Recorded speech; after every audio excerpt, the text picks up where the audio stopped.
questions. Questions orales. L'honorable. The Honourable Leader of the Opposition. The economic vandalism of this Prime Minister and the carbon tax cover-up have been exposed today. After Conservative pressure, the government finally revealed the data that was missing, the real cost of their carbon tax above the cost at the pump is $30 billion. Nearly $2,000 for every Quebec family. The government has tried to destroy the parliamentary budget officer's reputation to hide this information. Why? The Honourable Minister of the Environment and Climate Change. Thank you, Mr. Speaker. We've already agreed in this House that math isn't the Conservative Party's strong suit, especially the leader of the Conservative Party. I know that counting above 6 is hard for him. That's the number of affordable housing units that he built when he was Minister of Housing. But the data prove it. I have them here. 8 out of 10 families receive more from the carbon price than they pay. And in addition, the Parliamentary Budget Officer confirmed that 25 million tons in reductions are thanks to the carbon price. The Honourable Leader of the Opposition. Mr. Speaker, this minister hid data that show $30 billion in cost for the Canadian economy every year. In Quebec, it's $5 billion. According to line 17, column AN. Yes, a cost for Quebecers, and the Bloc has voted for increasing this tax. Why has the government tried to destroy the reputation of the Parliamentary Budget Officer when he was telling the truth? The Honourable Minister of the Environment and Climate Change. Once again, Mr. Speaker, we have evidence of the ignorance of the Conservative Party of Canada on the issue of climate change, because the carbon price at the federal level does not apply to Quebec. The Quebec system is in place. There are members of the Conservative Party, Mr. Speaker. Mr. Speaker, the Leader of the Opposition just needs to look around him. 3 rows behind him, just a little bit to his left. He'll be able to talk to someone who voted in favor of the carbon price in Quebec, Mr. Speaker. So he just needs to ask for explanations. If he can't provide them, I will. The Honourable Leader of the Opposition. The economic vandalism and carbon tax cover-up of this government has now been exposed because of relentless Conservative pressure. The government finally leaked out to the CBC the economic hit Canada will take, originally reported at $20 billion. With inflation, it's $30 billion a year, or almost $2,000 for every single family in Canada, something they tried to silence the Parliamentary Budget Officer from exposing. How can we believe anything this Minister of Environment has to say on taxes? The Honourable Minister of the Environment and Climate Change. Thank you, Mr. Speaker. As my honourable colleague and friend, the Minister of Energy and Natural Resources, often says in this House, the Conservative Party of Canada are entitled to their opinion, not their own sets of facts, Mr. Speaker, and the facts are clear.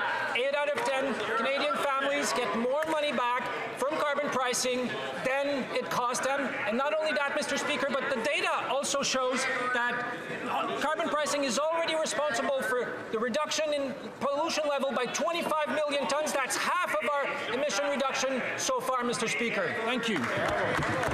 The Honourable Leader of the Opposition. It's not my numbers, it's his numbers. Exactly. His own department just released data moments ago showing that the real cost will be $30 billion in hit to our economy. This is above and beyond the direct cost at the pumps and on people's heating bills. Now, when the Parliamentary Budget Officer said this, he denied it. Right. He tried to gag the Parliamentary Budget Officer and shut him up completely. Why did this minister try to hide the facts and punish a legitimate, hard-working public servant who tried to tell the truth? Hear, hear. The Honourable Minister of the Environment and Climate Change. Thank you, Mr. Speaker. I think we've established in this House that math was not the forte of the Leader of the Opposition, and that he has a hard hard time counting past 6, Mr. Speaker, which is the number of social housing he did when he was minister responsible for housing. But the facts are clear. 8 out of 10 Canadian families get more money back from carbon pricing than the pricing system costs. Not only that, but carbon pricing is responsible for half of our emission reduction, 25 million tons less pollution in the atmosphere in Canada because of carbon pricing, Mr. Speaker. The Honourable Leader of the Opposition. That 8 out of 10 fact does not include the $30 billion of economic costs. That is $2,000 of additional costs for every single family. When we exposed that, he denied it. When the parliamentary budget officer reported on it, they attacked him and tried to gag him. Mr. Speaker, that minister is not worth the economic vandalism. We cannot believe a word he says about taxes. He needs to resign. When will the Prime Minister fire him?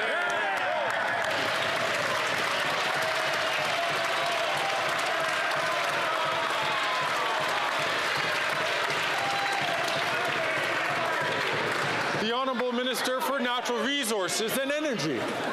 Thank you, Mr. Speaker. I noted in the discussion yesterday the Leader of the Opposition's newfound respect for economists. But let me tell him, 300 economists in addition to the PBO say 8 out of 10 Canadians get more money back. It works directly inverse to income. This Leader of the Opposition ignores the costs of climate change. Mr. Speaker, here are the facts. His climate plan is to let the planet burn. It is to ignore the economic opportunities associated with the energy transition. And look, this is a fellow who ran in the last campaign on putting in place a carbon price. Who is telling the truth?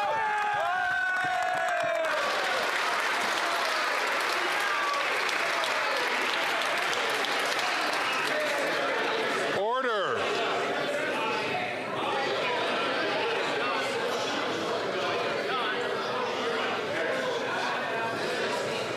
Order.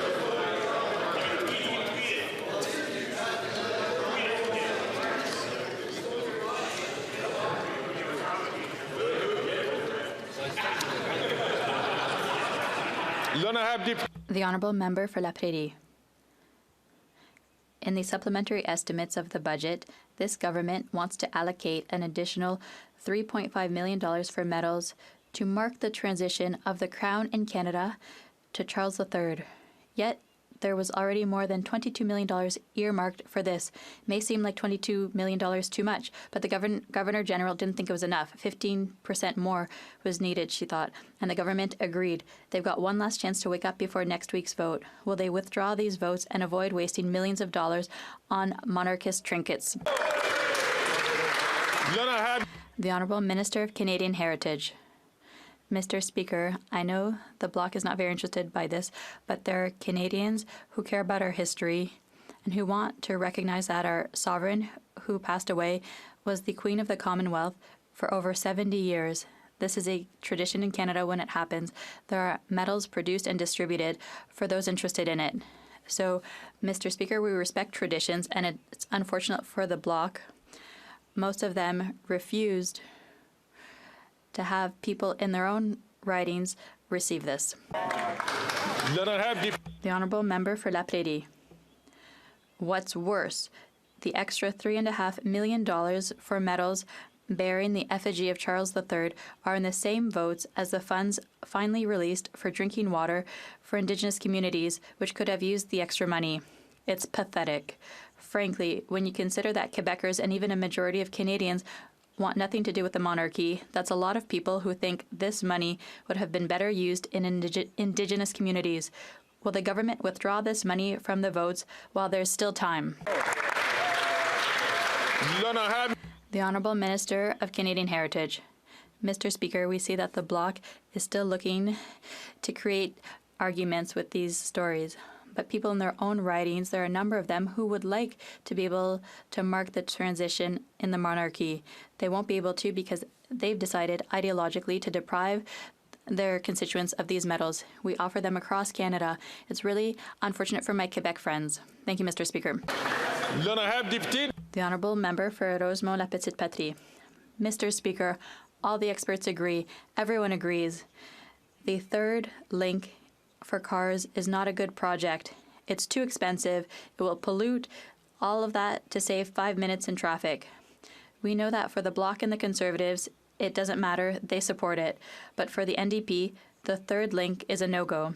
A viable, green, and efficient solution is the tramway. Can the Liberals guarantee that not a single public cent, not a cent, will go to the third link, but instead, investments will go to environmentally friendly solutions for Quebec City like the tramway? The Honourable Minister of Transport. Mr. Speaker, I'd like to remind my colleague from the NDP that this is a provincial discussion, a provincial project. What the Government of Canada has said is that we will always be there for transit projects. Why? Because that's the way of the future. The Conservatives want to eliminate transit projects. They don't believe in that. They don't believe in fighting climate change. They do absolutely nothing. Whereas we support transit projects. The Honourable Member from Nunavut. For decades, Liberal and Conservative governments have ignored Indigenous people's needs. As a result, the infrastructure gap is at billions of dollars. The Liberals committed to closing the gap by 2030, but have committed less than 1%. This is just pennies. Indigenous peoples deserve the same housing, roads, and clean water as others. When will the Liberals follow through on their promises and close the gap so Indigenous peoples can thrive? Hear, hear. The Honourable Minister for Crown Indigenous Relations. Thank you, Mr. Speaker, and I agree with the member that this country has had a deplorable history of depriving Indigenous communities of the things that they need to thrive. In fact, since we've taken office and spending on Indigenous infrastructure and priorities has increased by 185%, Mr. Speaker, it speaks to the lack of effort by those Conservatives when they were in government to actually prioritize the needs of Indigenous children. We'll keep working to close that gap. Hear, hear. I apologize to the Minister of Indigenous Relations, Indigenous Services. The Honourable Member from Thornhill. Today, the government was forced to admit that the carbon tax will cost every single Canadian household more than $1,800 in lost GDP. That's a $30 billion secret they kept. Not once in anything ever released claiming that Canadians were somehow better off with the carbon tax did the minister include these devastating economic costs he knew existed, because it was more important for him to continue to spread the falsehood. Canadians deserve to know they deserve a minister who will tell the truth. If he's incapable of that, when's he going to resign? The Honourable Minister for Natural Resources and Energy. Thank you, Mr. Speaker. As I said earlier in this House, it is great to see that the Conservative Party of Canada now actually believes that economists are thoughtful and give good advice. 300 of them signed a letter that told people 8 out of 10 Canadian families do get more money back. I would encourage my honourable colleague to read that letter. And certainly, I would say that as we move forward, we must have a plan to address climate change, but we must do so in a manner that's affordable. That's exactly what carbon pricing does. That is something that we will continue to do, balancing the environment and the economy versus a party that actually has no plan for the environment whatsoever. The Honourable Member from Thornhill. This government that gagged the parliamentary budget officer that actually told Canadians the truth, and they cherry-picked portions of the data that supports their version of the truth, which makes them look even more guilty. If they truly believed that the carbon tax was helping, they would release the report. Instead, they kept a $30 billion secret from Canadians. The minister wanted to tell Canadians that paying more for gas, for groceries, for home heating, they would be better off. Misleading Canadians about $30 billion. I don't know how he looks anyone in the face. When will the Prime Minister actually fire him? The Honourable Minister for the Environment and Climate Change.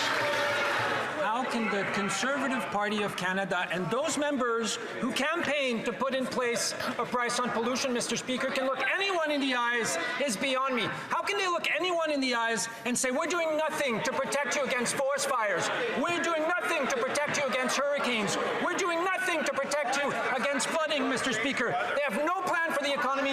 They have no plan for climate change. And they have no plan to work with communities to protect them from the devastating impacts of climate change. Hear, hear.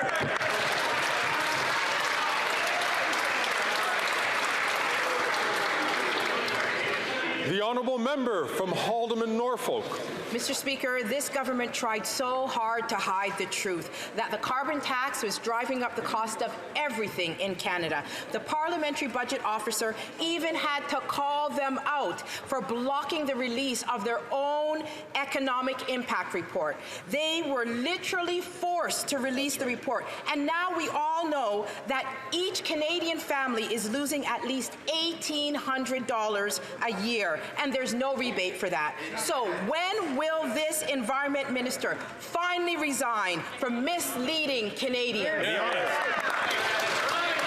The Honourable Minister for Natural Resources and Energy. I would encourage my honourable colleagues on the other side of the House to actually go and talk to the PBO, to talk to economists, to talk to the 300 economists who have said 8 out of 10 Canadian families get more money back, and it's those that live on modest incomes that actually do the best. But I would say the collective amnesia that actually exists on the other side of the House is the pinnacle of hypocrisy. Every one of those members, including the member opposite who asked the question, campaigned on putting in place a price on pollution. It is hypocrisy.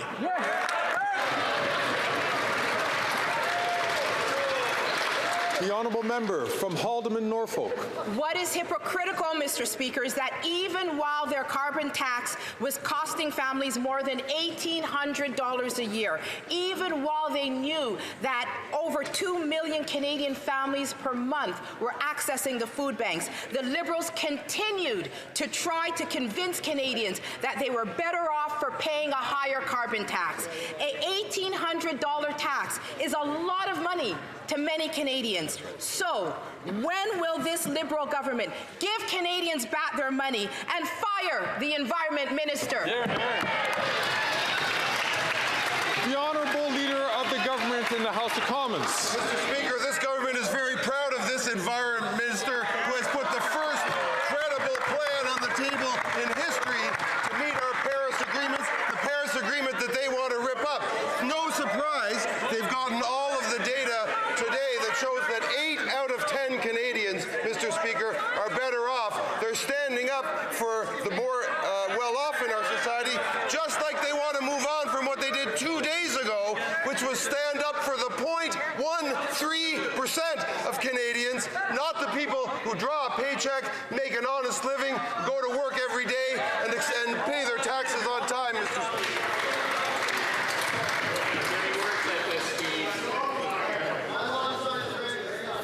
I know all members are excited to be returning to their ridings for the weekend, but I'll ask if we could, to move things along quickly, I'll ask members only to take the floor when they have recognized by the chair.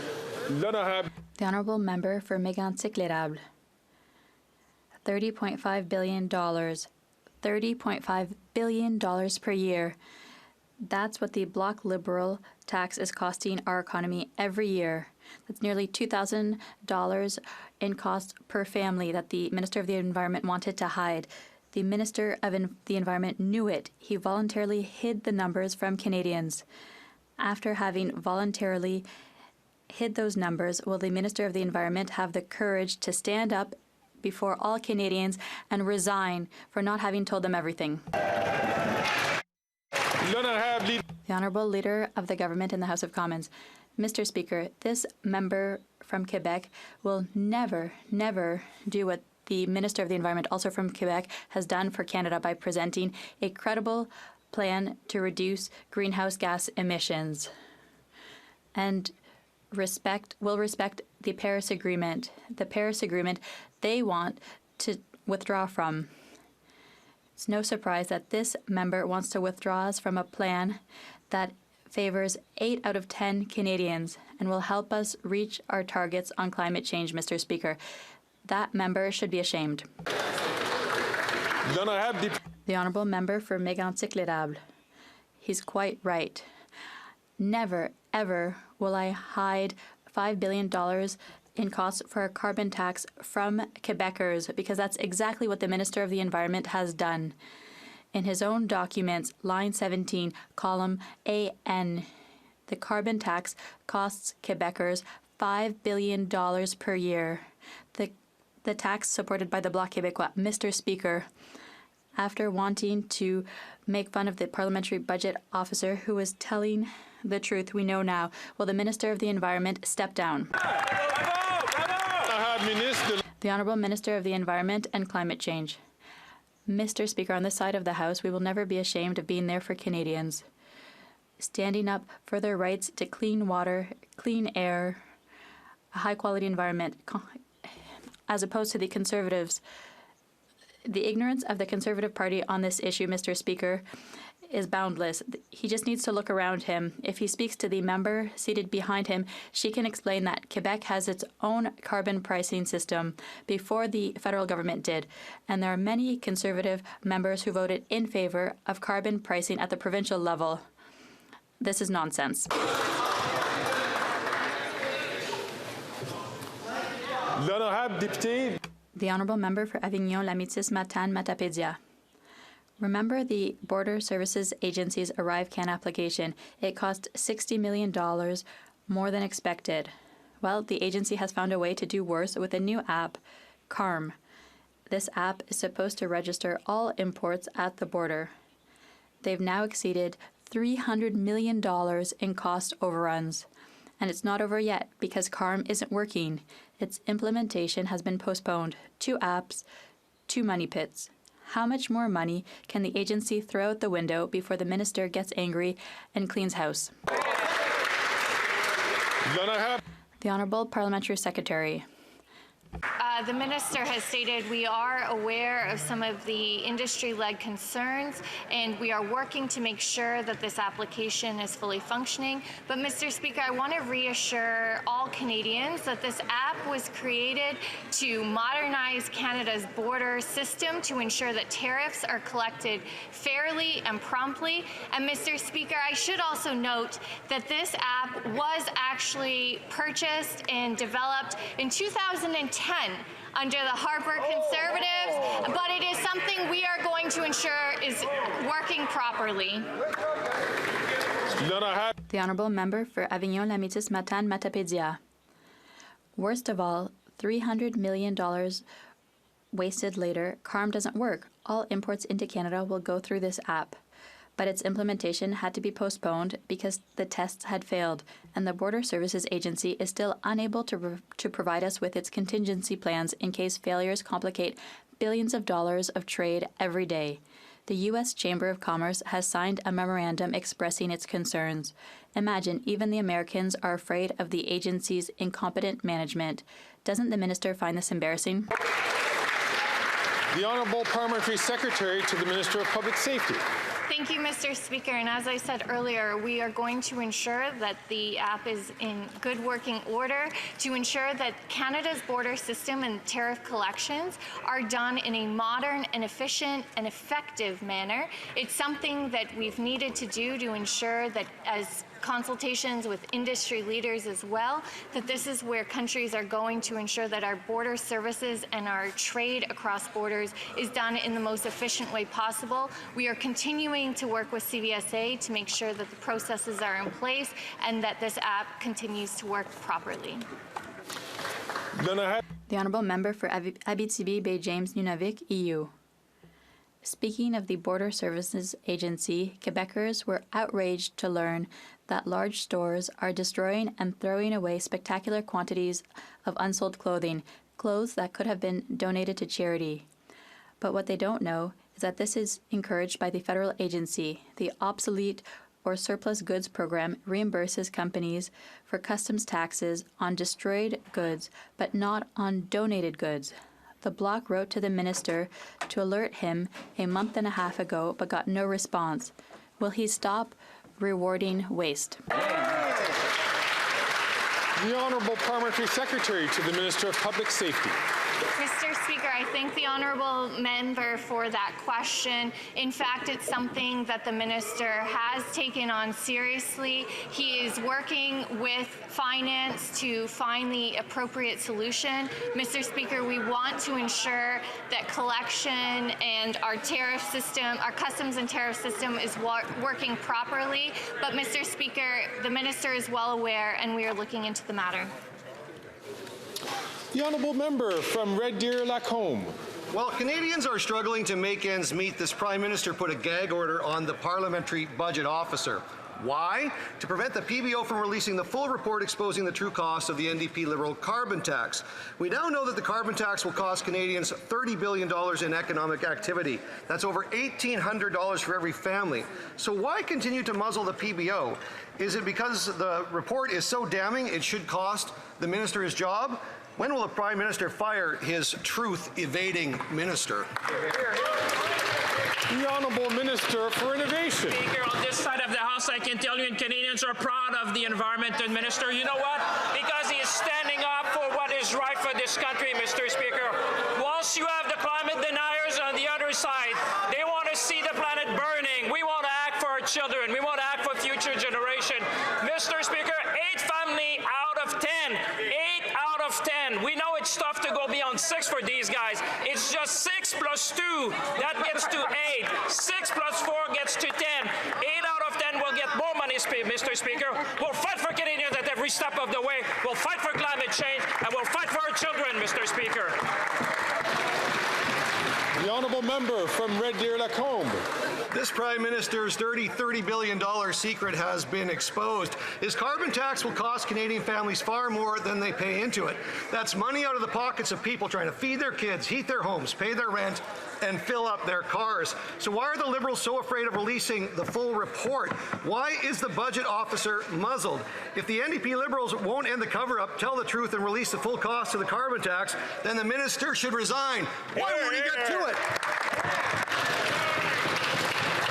The Honourable Leader of the Government in the House of Commons. Mr. Speaker, there's no surprise these Conservatives want to move on from the fiasco of 2 days ago when they voted for the 0.13% of taxpayers and set aside the 99.87% of taxpayers who are not affected by a capital gains change. They want to stand up for people who've made $250,000 on investments in a given year, and they won't stand up for the electricians, the farmers, the janitors who earn a paycheck every week and do it honestly, Mr. Speaker.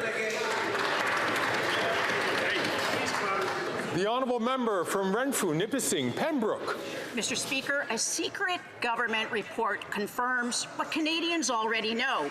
The carbon tax is costing Canadians more than they're getting back. The report says the carbon tax is costing Canadians $30 billion a year.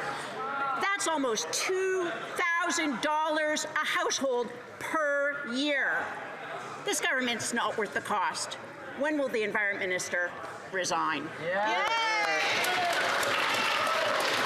The Honourable Minister for Indigenous Services. Thank you very much, Mr. Speaker. And it looks like the Conservatives want to change the channel. I mean, yesterday they were all about talking about capital gains, fighting for the rich guy, you know, holding up plumbers and electricians. And, well, they didn't actually talk about waitresses or school bus drivers, and talking about how, you know, they're fighting for the little guy. On this side, we know that those Conservatives don't care about people that are pulling a paycheck, but rather they're focused on their ultra-rich friends. The honourable member from Hamilton Centre. Yesterday, when the Minister of Labour was asked about supporting the bargaining rights of the Teamsters rail workers, he boasted about the government's success rate in trampling on the workers' rights to negotiating a fair deal. The Liberals say they support workers, but then they pull the rug out from under them when they try to negotiate. So instead of forcing a pathway towards binding arbitration on the rail workers, will the Minister of Labour respect the collective bargaining rights of the Teamsters and support their call to stagger negotiations in order to avoid a rail shutdown? The Honourable Parliamentary Secretary to the Minister of Labour. This government has had the back of workers from the get-go. First thing that we ever did was reverse the most anti-union legislation ever created in this House of Commons by the Conservative government. And then, further, we went on to do replacement worker legislation, and I'm pleased that that passed. Right now, the minister was absolutely correct. There are negotiations. They're at the table. Mediators, we believe in our mediators that have a 96% success rate. We're confident in the collective bargaining, and we know that the best deals are made at the table, and we encourage those conversations to continue.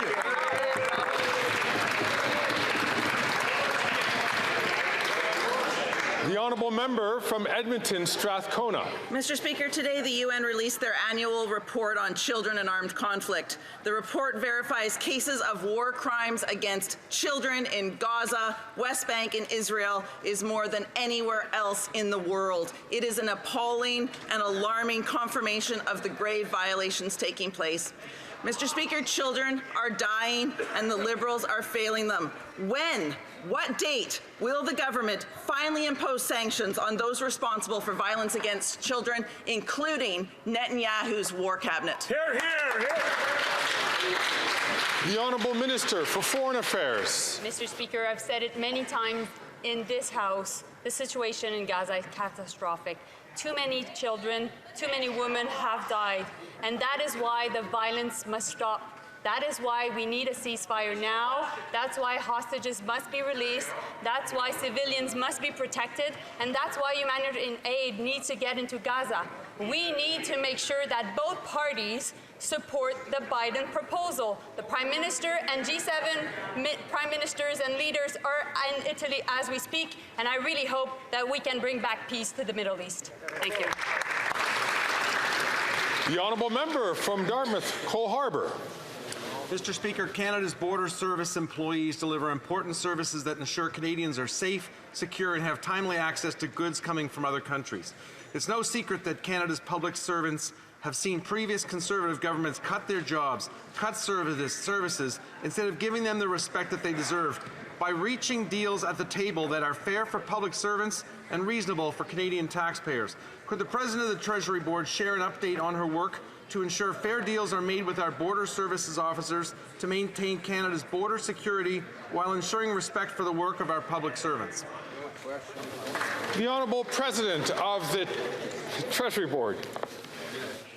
Mr. Speaker, I thank the honourable member for that question, and this week showed that the best deals are reached at the table and the collective bargaining process works. The Canada Border Services Agency employees keep our country safe every single day, and I am pleased to announce in this House that a tentative agreement has been reached that is fair for Canadian taxpayers and reasonable for public servants. Mr. Speaker, on this side of the House, we will always stand up for public service employees, and we thank them for their work every single day in protecting our country. Thank you, Mr. Speaker.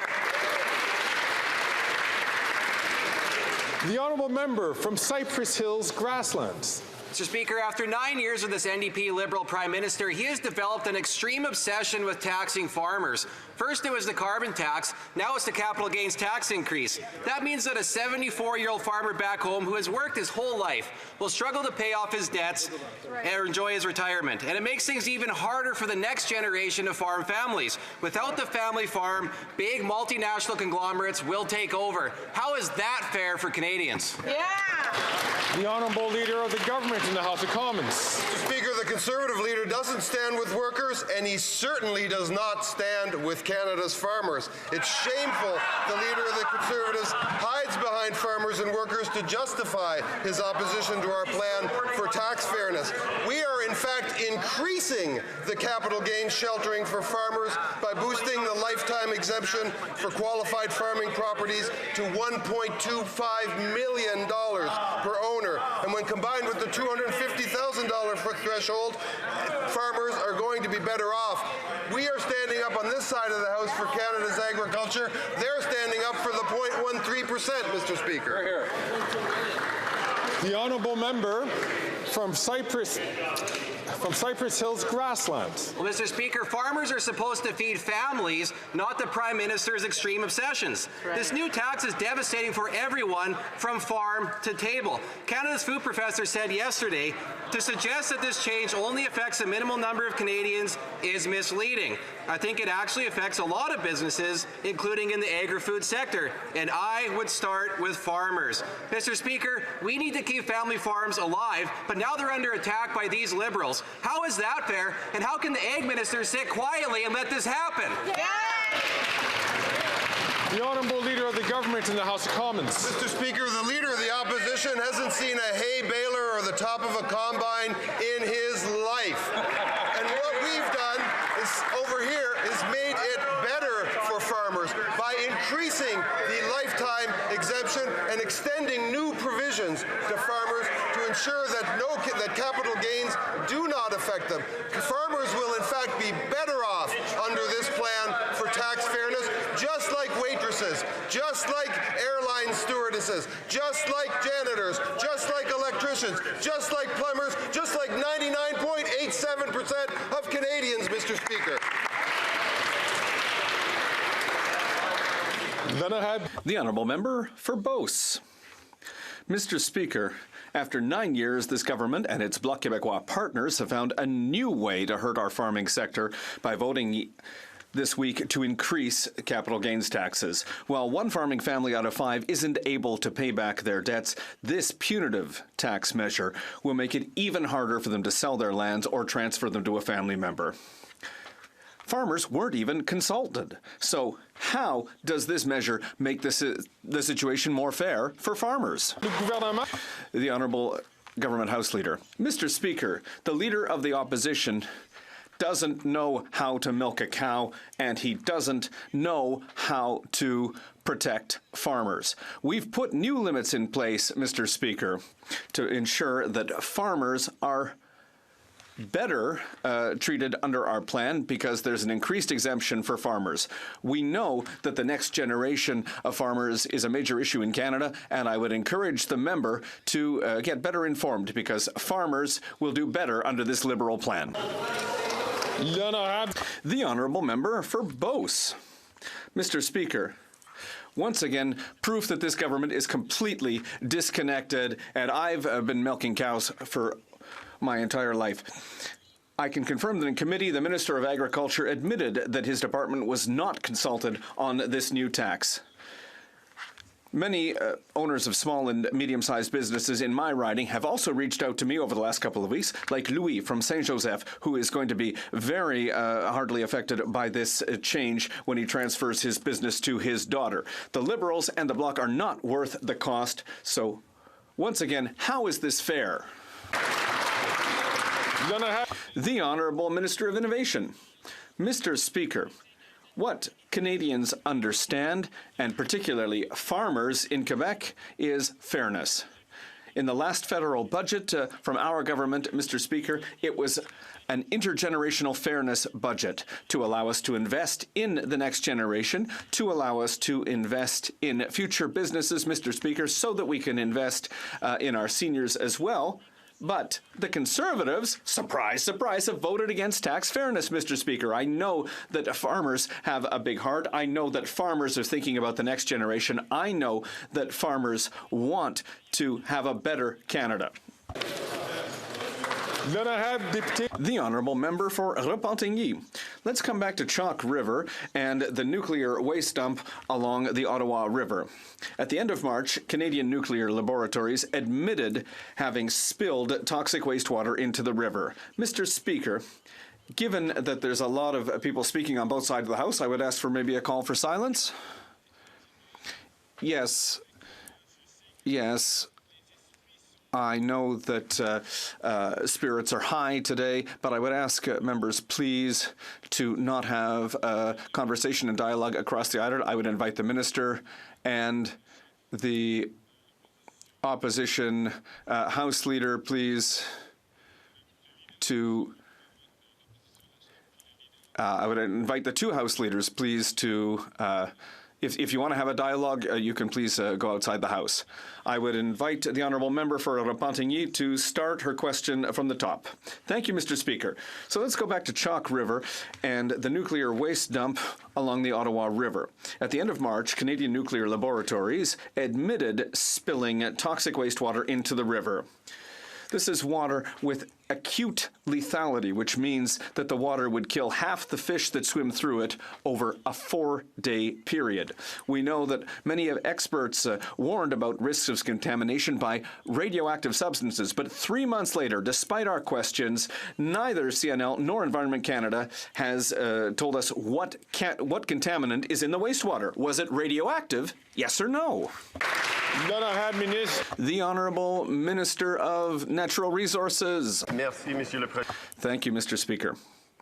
Canadian nuclear laboratories have confirmed that the wastewater is not linked to radioactive contaminants and do not present any threat to the public. We will continue to work to ensure that Canadian nuclear laboratories are compliant with regulations, but there is no radioactive substance in that water. The Honourable Member for Abitibi-Témiscamingue. The Kepawak Anishinaabe First Nation in my riding has presented a list of demands supported by the Bloc Québécois on 140 municipalities. It's calling for an inquiry in consultation with Indigenous people, which has not been done on the Chalk River file. It's also calling for transparency. CNL knew in February that toxic wastewater was being spilled, but it was only revealed at the end of March. How can the federal government tolerate that a laboratory which has problems with contaminated wastewater spills and transparency, how can they be allowed to manage a nuclear waste dump along the Ottawa River? The Honourable Minister of Natural Resources and Energy. Thank you, Mr. Speaker. As I've already said, CNL confirmed that the wastewater is not connected to radioactive contaminants and do not represent any threat to the public. And the government will continue to monitor the Ottawa River and have noted that there has been no obvious damage. The public and in the environmental safety remain our absolute priority. The Honourable Member from Lennox, Hastings and Addington. Over 6 million Canadians do not have access to a family doctor. According to the Commonwealth Fund, after 9 years of this Liberal NDP government, the number of Canadians without access to a regular care provider has doubled. And what is this government's solution to the doctor shortage? Tax them out of the country. This healthcare killing tax on healthcare providers will force them to practice elsewhere, making the doctor shortage crisis even worse. Mr. Speaker, how is that fair? How many communities will go without doctors because they are leaving Canada due to this Prime Minister's new tax? The Honourable Minister of Health. It's interesting, Mr. Speaker. The only time the Conservatives have asked about health care or a shortage of doctors in this House is when there was a proposal to create a more fair tax system that asked the 0.13% to pay a little bit more. Suddenly now they're interested in health care. But you know what's not going to help add doctors? Conservative cuts. The $200 billion that we've invested with 26 health agreements in every province and every territory is making sure we see progress every day in our health system. From dental care to pharmacare to primary care. And what's going to stop that dead in its tracks is the cuts the Conservatives want to bring. And we're here to make sure they don't get to do it. The Honourable Member from Hastings, Lennox and Addington. The Liberals are scrambling and their facts do not add up. Kneecapping our healthcare providers to pay for this government's credit card bill is bad fiscal policy and it's bad healthcare policy. The key to sound, robust healthcare system is preventative medicine, ensuring that Canadians get timely access to healthcare that they need. This not only saves lives, Mr. Speaker, it saves government money. Increasing the tax burden on doctors who carry out this work will only force doctors out of the country. Mr. Speaker, when will this pompous Prime Minister finally listen to the thousands of people on wait lists?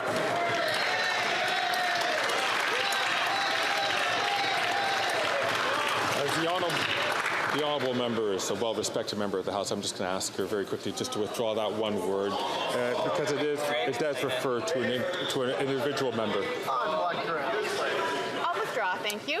And I thank the Honourable Member for doing so. The Honourable Minister of Health. Well, Mr. Speaker, when you're out of arguments, you turn to insults. And asking the 0.13% to pay a little bit more so that we can have fairness and equity in our tax system, making sure that a nurse doesn't pay a higher marginal rate of tax than a millionaire. Mr. Speaker, that is fundamentally unfair. But you know what? We'll kneecap our healthcare system, Mr. Speaker. 200,000 seniors now in just 6 weeks have got dental care. The Conservatives want to take that away. Pharmacare, making sure that a diabetes patient gets the medicine that they need. They want to cut that, Mr. Speaker. That will kneecap our healthcare system. We will not allow that to happen.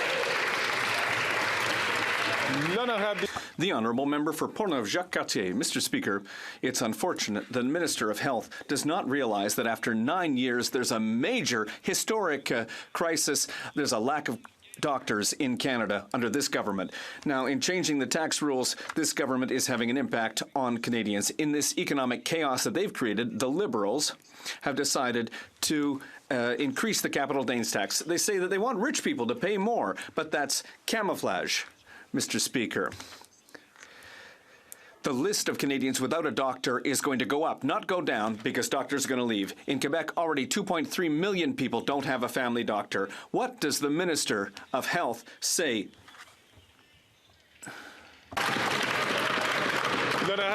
The Honourable Minister of Health. Well, I can say clearly, Mr. Speaker, that a more fair, a more equitable system where a nurse doesn't have to pay a higher tax rate than somebody who has millions and millions of dollars, that's just logical. And it's absolutely clear that the thing that is threatening our health care is the cuts in essential investments in improving our healthcare system. And Mr. Speaker, we are going to protect our healthcare system. That is our goal. The Honourable Member for Vaudreuil-Soulanges. Mr. Speaker, after a decade of chronic underfunding from the Conservative government, our government has made historic investments in housing and infrastructure for communities from coast to coast to coast. Earlier this week, our government concluded a $2.8 billion agreement with Quebec, which will help municipalities revitalize critical infrastructure and support housing projects through the fund.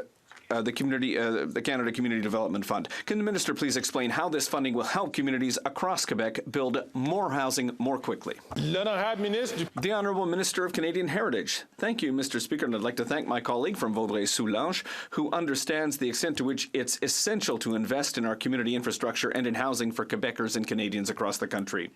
The recent agreement with Quebec, which guarantees $2.8 billion over the next 5 years, including $535 million this year to help build housing and also build that housing more quickly, is good news. Meanwhile, the Leader of the Opposition is finding excuses to fight tax fairness. We will continue to deliver help so that all Canadians and their families can get ahead. We have a plan to help build housing in Quebec. They have a plan to insult local leaders, create conflict, and build no. The Honourable Member from Durham. Mr. Speaker, last week we learned that Canadian rents are at an all-time high, averaging $2,200 a month. And it's only going to get worse. The Canadian Federation of Apartment Associations says the new Liberal capital gains tax will discourage construction of new rental homes. The NDP Liberal government is crushing the prospect of bringing new rental units into our communities. What part of that says generational fairness? The Honourable Parliamentary Secretary to the Minister of Housing, Infrastructure and Communities. Mr. Speaker, we say that the Conservatives don't care, and here's proof. This tax change would allow for more revenue to be directed to childcare, pharmacare, dental care, and measures to address the housing crisis. In fact, I direct the new member, and he is a new member, to look at their housing plan, which actually would tax home builders. So today when he raises concerns about home building and taxation, it's their plan that's the problem, Mr. Speaker. We have a plan. We're going to put in place that plan. We're going to solve the housing crisis. The Honourable Member from Durham. Mr. Speaker, the president of the real estate company RE/MAX agrees that the Liberals' spin on their new tax hikes are bogus. I'd like to quote him, if I might. The federal government has been vocal about this only targeting the wealthiest of the wealthy. It's just not true. Wow. I think that is going to penalize more average Canadians than were intended. So my question is very simple. When will this government take the housing crisis seriously and stop letting down an entire generation of Canadians? Hear, hear. The Honourable Parliamentary Secretary to the Minister of Housing, Infrastructure and Communities. Mr. Speaker, this government has put in place a policy to lift GST off of the construction of purpose-built rentals. They want to maintain GST on the construction of purpose-built rentals. You won't get more apartments built that way, something that was verified at the House of Commons Committee responsible for housing just a few days ago when the Conservatives raised this point. Furthermore, if he wants to talk quotes, he can go back to the proceedings of the Federal Finance Committee meeting a few months ago when their housing plan was studied by the Department of Finance that showed that their plan will lead to less homes built, Mr. Speaker. The Honourable Member for Lévis-Lotbinière. Mr. Speaker, the housing crisis, which is directly caused by Liberal incompetence, is affecting the entire country, and the Liberal Bloc coalition believes that taxing honest home builders is going to fix the situation. But it's simple. If you tax home builders, there are going to be fewer homes built, and the price of housing is going to go up. It's unfair and counterproductive. Mr. Speaker, how is it fair to increase taxes on housing if you want to build more houses? The Honourable Government House Leader. Mr. Speaker, a little bit of pedagogy for the member who probably didn't read the Conservative Party's own plan when it comes to rental housing. Their position, believe it or not, is to keep GST on construction projects for purpose-built rental housing. Is unbelievable, but true, Mr. Speaker. I've been talking to people in my community, people who are building apartment buildings, and they say it makes the difference between profitability and the non-viability of projects. The Conservatives want to put GST back on building rental housing. The Honourable Member from Coquitlam, Port Coquitlam. Here, here. Mr. Speaker, while the Conservative leader attacks our BC mayors, we're working with them to build more housing faster. The Housing Accelerator Fund is investing in the most ambitious places to solve the housing crisis and deliver fairness for every generation. This includes in my community, where we are investing over $25 million to help the City of Coquitlam fast-track thousands of new homes, including purpose-built rentals. Can the Minister of Energy update us on these investments to get more homes built in his community and mine? Good. The Honourable Minister of Natural Resources and Energy. Thank you, Mr. Speaker. I certainly want to thank the member for Coquitlam, Port Coquitlam for his advocacy and focus on getting more homes built faster. The Housing Accelerator Fund is indeed unlocking ambitious action on solving the housing crisis, including in my riding of North Vancouver, where a recent $18 million investment will spur the construction of thousands of homes, very much including renters. Across Canada and BC, hundreds of thousands of new homes are being fast-tracked thanks to investments like these. While the Conservative leader is vowing to rip up these vital agreements, we are working on building homes for the middle class. The Honourable Member from South Okanagan, West Kootenay. Mr. Speaker, the spotted owl is one of Canada's most endangered species, with only one wild-born owl left in the country on the Spuzzum First Nation territory near Hope, BC. The Minister of Environment has the power to protect this species under the Species at Risk Act, but he took so long to make a recommendation on that action that a federal judge found he broke the law. So why did the Liberals delay protecting this endangered species and then refuse to take action? The Honourable Minister of the Environment and Climate Change. Thank you, Mr. Speaker, and I thank my honourable colleague for his question and his advocacy for environmental and climate change issues. I would like to remind him that just A few months ago, we signed an historic agreement with all of the BC First Nations, the Government of BC and the federal government, $1 billion for nature protection to help the province achieve the goals that we have in Canada to protect at least 30% of our lands and water. We will continue working with our partners, whether they be First Nations, the Government of BC, to ensure that we can protect more species and more habitat. Thank you, Mr. Speaker. The honourable member from Spadina, Fort York. Mr. Speaker, reports confirm what everyone knows. This out-of-touch government and this 23 missing in action Toronto MPs seem to have missed, which is Torontonians are struggling. The Liberals have a new buzzword to gloss over their mismanagement. It's called fairness. Mr. Speaker, there's nothing fair in having more unemployed in Toronto than all of Quebec. Excluding the pandemic, unemployment is the highest since 2015 when the architects of incompetence stumbled into power. Over 1.26 million Canadians have missed a mortgage or credit card payment in first quarter 2024. Mr. Speaker, when the banks call, do Liberals advise Canadians to just say boo-hoo, get over it? The Honourable Parliamentary Secretary to the Minister of Innovation. This government has done more to support our local economies than any government that I've ever seen in Canadian history. We're stimulating jobs and increasing productivity. We've made major investment in the research ecosystem within our economy that's promoting innovation and creating more jobs for a sustainable future. I couldn't be more proud of this government. I know the member over there is training to become a member of the Conservative Party. I just hope the leader of the official opposition will finally accept him.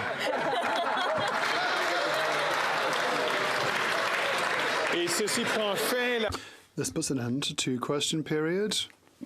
I see the honourable member for order, please.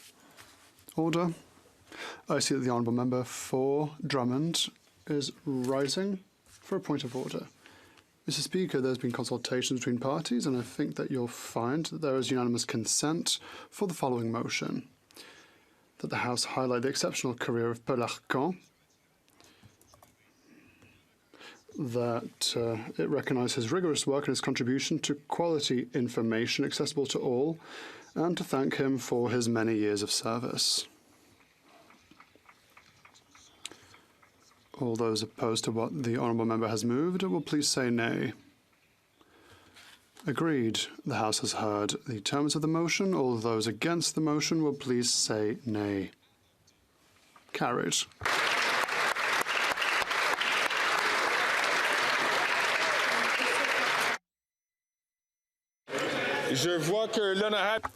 I see that the honourable member Churchill Kwiatkowski is rising on a point of order. Mr. Speaker, there have been consultations between parties, and if you seek it, I believe you will find unanimous consent for the following motion. That given that 50 years ago, the Republic of Cyprus was invaded by Turkey in July and August 1974, resulting in the illegal occupation of 36% of Cyprus and the displacement of more than 150,000 Cypriots. Canada has condemned the invasion, as has the world community, including the United Nations, through Resolution 360 of the UN Security Council. Canada played a key role as a peacekeeper in Cyprus between 1964 and 1993. That this House pay tribute to the 33